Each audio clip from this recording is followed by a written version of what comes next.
Quelle soirée Ligue des Champions, les Postos, la victoire du Paris Saint-Germain, 2-0, nos Parisiens nous ont fait plaisir en battant cette équipe de Manchester City. Le premier but de Lionel Messi avec le Paris Saint-Germain, la prestation XXL de Donnarumma, d'Idrissa Gueye, d'Hakimi et de tous les autres, à part Neymar bien sûr, mais aussi la surprise énormissime du Sheriff Tiraspol qui va s'imposer au Santiago Bernabéu, qui va s'imposer au Real Madrid dans les toutes dernières minutes. Victoire du Sheriff Tiraspol, 2-1, totalement incroyable. Le Sheriff s'offre le Real Madrid dans un match déjà historique pour ce club moldave qui avait déjà gagné son premier match de Ligue des Champions, qui sont en tête du groupe, prenant la tête grâce à Jaruzbek à la 25e minute de jeu. Le club moldave a longtemps tenu jusqu'au penalty, le but sur penalty de Karim Benzema, qui est peut-être le seul grand joueur de cette équipe madrilène à l'heure où on parle. Mais c'était le soir du Sheriff. En fin de match, Sébastien Thiel a marqué à la 89e minute de jeu et permet au club de prendre seul la tête du groupe.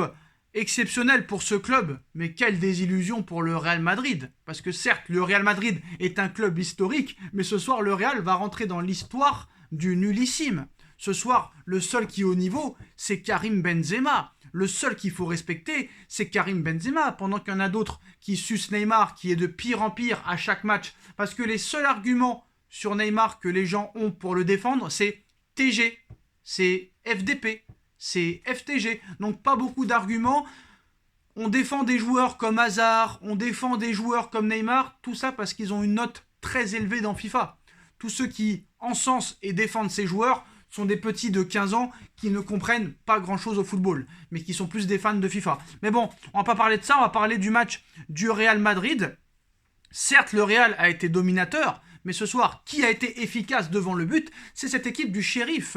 Et on va parler de certains joueurs du Real Madrid, parce que Mbappé qui veut aller au Real Madrid, ça me fait doucement rire. Quand tu vois la prestation du PSG ce soir, quand tu as la possibilité de jouer avec des Marco Verratti, des Idrissa Gueye, des Lionel Messi, des Donnarumma, des Marquinhos, des Kipembe, des Hakimi, des Nuno Mendes, qu'est-ce que tu veux aller te faire chier à Madrid, frère? Alors certes, tu veux être au cœur d'un projet, tu veux les lumières sur toi, tu veux les projecteurs sur ta tête, tu veux la reconnaissance, mais frère, quel plaisir tu vas prendre à jouer au Real Madrid. Alors certes, maintenant, le Real Madrid est en reconstruction, Pérez va avoir du boulot, comme Laporta au FC Barcelone, mais là, les postos, je vais vous dire la vérité, je sais même pas, parce qu'on pourrait dire, et ce serait la facilité, on pourrait dire que le Real Madrid a sous-estimé cette équipe moldave, mais je ne pense pas que ce soit le cas.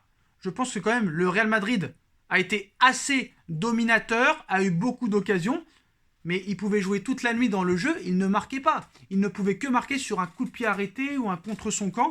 Et voilà, ce soir, le Real Madrid, il y a des joueurs qui n'ont pas le niveau. Eden Hazard, on va en parler de Eden Hazard, les postos, qui a été acheté plus de 100 millions d'euros par le Real Madrid à un an de la fin de son contrat.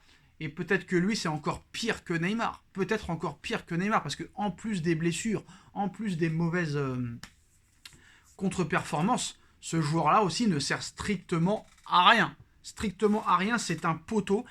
Il ne sert à pas grand-chose et franchement, lui aussi, c'est une grosse douille. Désillusion complète pour le Real Madrid, les postos. Donc voilà. Le Real Madrid, franchement, sur le papier, quand même, en plus, ils avaient l'occasion d'enchaîner tranquillement un deuxième succès de suite. Et la soirée s'est virée au cauchemar et le Sheriff a mis le Real Madrid complètement en prison ce soir, définitivement. Donc maintenant, ça va être compliqué pour le Real Madrid parce que voilà, ça va être chaud.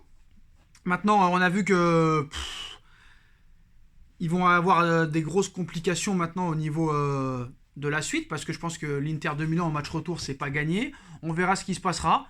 Moi, franchement, j'ai vu une équipe du Real Madrid assez, on va dire, prévisible, assez catastrophique au niveau du fond de jeu, parce qu'il n'y a clairement rien qui n'est proposé.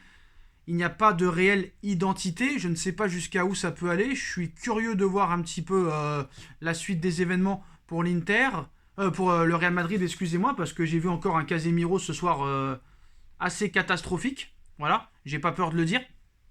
Je pense que Carlo Ancelotti, je ne sais pas s'il va être l'homme de la situation, mais bon, quand tu vois que l'Inter de Milan fait 0-0 au Shakhtar Donetsk, je pense quand même que le Real Madrid va passer cette poule. Voilà, il n'y a pas de grosse équipe. L'Inter de Milan s'est beaucoup affaibli après le départ de Lukaku et d'Achraf Hakimi.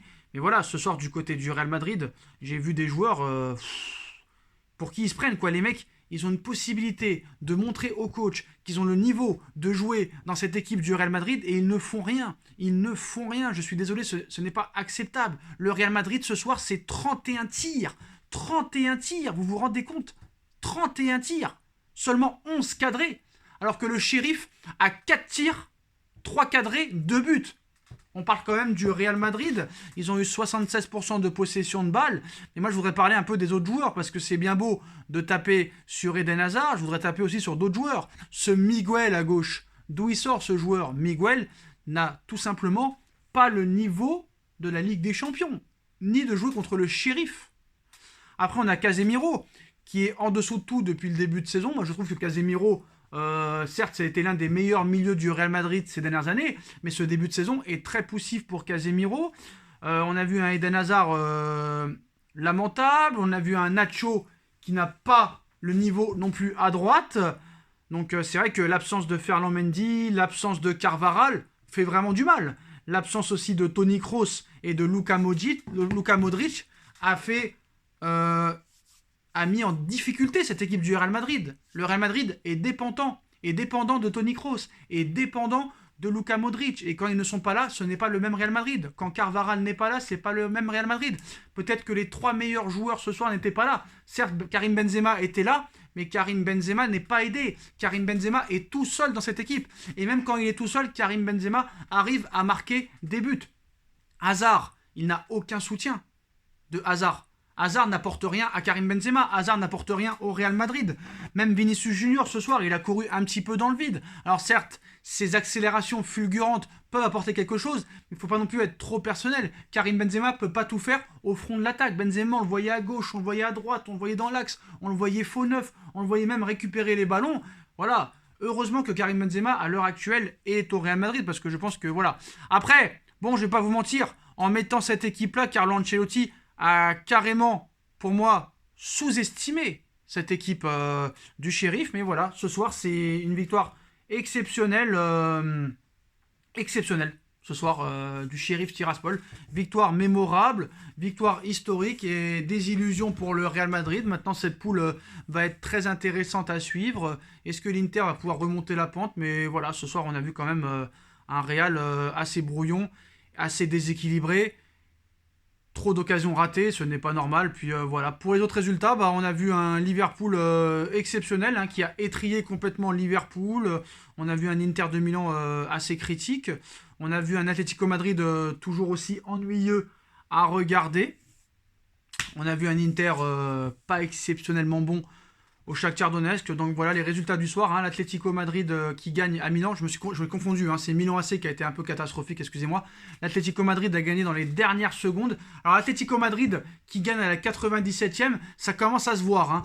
L'Atlético Madrid en ce début de saison, que ce soit en Liga ou en Ligue des Champions, il y a toujours 8 minutes d'arrêt de jeu pour leur permettre de gagner un match ou de faire un match nul. Mais voilà, ce soir encore une fois, Griezmann qui marque à la 84e et Suarez qui marque à la 97e sur penalty. Est-ce que les arbitres cette année vont être à fond pour l'Atlético? On verra. En tout cas, désillusion pour le Milan AC. Liverpool a été exceptionnel à Porto. Doublé de Mo Salah, but de Sadio Mané, doublé de Roberto Firmino. Voilà l'attaque exceptionnelle. Le trio magique ce soir, Salah, Firmino, Mané, buteur. On a vu le Borussia sans Erling Haaland s'imposer contre le Sporting Lisbonne. Donc voilà les postos, vous avez tous les résultats du match. Mais ce soir, victoire historique du Sheriff Tiraspol face au Real Madrid à Santiago Bernabéu. Dites-moi en commentaire ce que vous en pensez. Et on se retrouve très vite pour une nouvelle vidéo les postos. Tchuss.